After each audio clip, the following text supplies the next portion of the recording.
அன்பின் ஆண்டவராகிய இயேசு கிறிஸ்துவின் இனிய நாமத்தில் இன்றைய நாளிலும் மீண்டுமாய் ஒரு புதிய வாக்குத்தத்தத்தோடு உங்களை நான் சந்திப்பதில் நான் மிக்க மகிழ்ச்சி அடைகிறேன். இந்த நாளிலும் 5ஆம் தேதி மே மாதம் 2025 ஆண்டு இந்த கால வேளையிலும் ஆண்டவர் நமக்கு கொடுக்கிற ஒரு அருமையான வாக்குத்தத்தம் மத்தேயு சுவிசேஷ புஸ்தகம் 25வது அதிகாரம் 23வது வசனம். அவனுடைய எஜமான் அவனை நோக்கி, நல்லது உத்தமமும் உண்மையுள்ள ஊழியக்காரனே, கொஞ்சத்திலே உண்மையாயிருந்தாய், அநேகத்தில் உன்னை அதிகாரியாக வைப்பேன், உன் எஜமானுடைய சந்தோஷத்துக்குள் பிரவேசி என்றார் என்று சொல்லி இந்த நாட்களில் இந்த வார்த்தை இந்த நாட்களிலே சொல்லுகிறதை பார்க்கிறோம். அன்பு பிள்ளைகளே, இந்த நாளிலும் நம்முடைய எஜமானராகிய ஆண்டவர் இந்த நாட்களிலே நமக்கு சொல்லுகிற ஒரு அருமையான வாக்குத்தத்தம் என்னவென்றால், கொஞ்சத்தில் உண்மை உள்ளவனாய் இருந்தால் அநேகத்தில் உன்னை அதிகாரியாய் வைப்பேன் என்று ஆண்டவர் இந்த நாட்களிலே நமக்கு சொல்லுகிறார். நம்முடைய வாழ்க்கையில் இந்த நாட்களிலே எந்த காரியத்தை குறித்தும் எந்த செயல்பாட்டை குறித்தும் உண்மை இருக்க வேண்டும் என்பதைத்தான் தேவன் இந்த நாட்களிலே விரும்புகிறார். ஏனென்றால் ஆண்டவராகிய இயேசு கிறிஸ்து அவர் உண்மை உள்ளவர். சத்தியத்தின்படி இந்த நாட்களிலே அவர் செய்கிற தேவனாக இருக்கிறார்.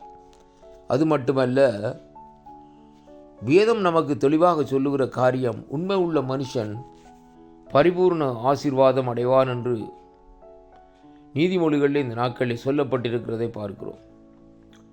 தேவன் விரும்புகிற உண்மையுள்ள மனுஷனாக இந்த நாட்களிலே இருக்க வேண்டும் என்பதை வேதம் நமக்கு கற்றுத்தருகிறதை அங்கே காண்கிறோம்.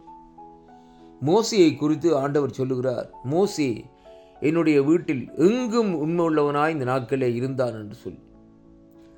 ஆனால் இந்த மத்தேயு சுவிசேஷ புத்தகத்திலே நாங்கள் பார்க்கிற வேளையிலே வேதம் சொல்லுகிறது, கொஞ்சத்தில் உண்மையாக இருந்தால் அநேகத்தில் உன்னை அதிகாரியாக வைப்பேன் என்று சொல்லுகிறதை பார்க்கிறேன். ஆண்டவர் விரும்புகிற காரியம் என்னவென்றால், மனுஷன் பூமியிலே வாழுகிற இந்த நாட்களிலே அவன் ஆண்டவருக்கும் மனுஷருக்கும் உண்மையாக இருக்க வேண்டும் என்பதைத்தான் தேவன் விரும்புகிறார் என்பதைத்தான் இன்றைக்கு இந்த வார்த்தையூடாக நாங்கள் கற்றுக்கொள்ளக்கூடியதாக இருக்கிறது. பூமியிலே ஒரு மனுஷனுக்கு தேவன் நியமித்த நாட்கள், நேரங்கள் இந்த நாட்களிலே இருக்கிறது. அன்பு பிள்ளைகளே, சங்கீத புஸ்தகத்திலே பாருங்கள், பலத்தின் மிகுதியினால் 70 வருஷம் மிகுதி சஞ்சலமும், அதாவது பிரச்சனைகளும் நோய்களும் என்று சொல்லி இந்த நாட்களிலே சொல்லப்பட்டிருக்கிறதை பார்க்கிறோம். அதே விதமாக இந்த நாட்களிலே தேவன் எந்த மனுஷனுக்கு தன்னுடைய கிருபை இந்த நாட்களிலே அதிகமாக இந்த நாட்களிலே அளிக்கிறாரோ, அவன் வாழ்நாளெல்லாம் இந்த நாட்களிலே தேவனுடைய சமூகத்திலே சந்தோஷமாய் இருந்து சந்தோஷமாய் மறிக்கிறவனாய் இந்த நாட்களிலே இருக்கிறதை காண்கிறோம். ஆனாலும் இந்த வேத பகுதி உண்மையை குறித்து இந்த நாட்களிலே சொல்லுகிறதன் நோக்கம் என்ன? பரலோக ராஜ்யத்திலே இந்த நாட்களிலே அங்கே உண்மைக்குத்தான் அங்கே இந்த நாட்களிலே முதலிடமாக இந்த நாட்களில் இருக்கிறதை பார்க்கிறோம். அருமையான அன்பு பிள்ளைகளே, நியாய தீர்ப்பு என்று சொல்லி இந்த நாட்களிலே வருகிற நாட்களிலே தேவனுக்கு முன்பாக உண்மையுள்ள மனுஷராக இந்த நாட்களில் இருப்போமா இருந்தால் ஆண்டவர் அந்த இடத்திலே அவனுக்கு நியமிக்கப்பட்ட இடத்தை இந்த நாட்களிலே நீதியின்படி இந்த நாட்கள் அளிக்க அவர் வல்லவராக இருக்கிறார் என்று சொல்லி அங்கே பார்க்கிறோம்.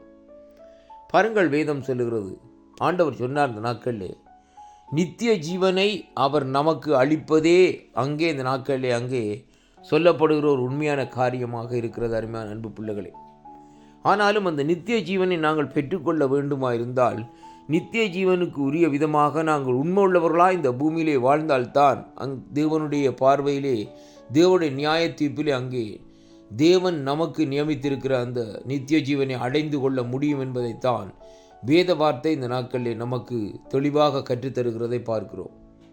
அப்படியானால் கிறிஸ்துவுக்குள் அன்பான அன்பு பிள்ளைகளே, கொஞ்சத்திலே இந்த நாட்களிலே நீங்கள் உண்மையாக இருக்க இந்த நாட்களிலே பழகி கொள்ளுங்கள்.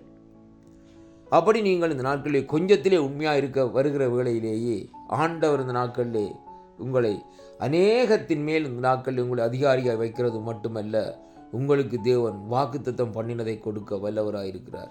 இந்த வாக்குத்தத்தம் உங்களுடைய வாழ்க்கையில் ஒரு ஆசீர்வாதத்தையும் திருப்பத்தையும் கொண்டு வரும் என்று விசுவாசிக்கின்றேன். கர்த்தர் உங்களை நிறைவாக ஆசீர்வதிப்பாராக. ஆம்.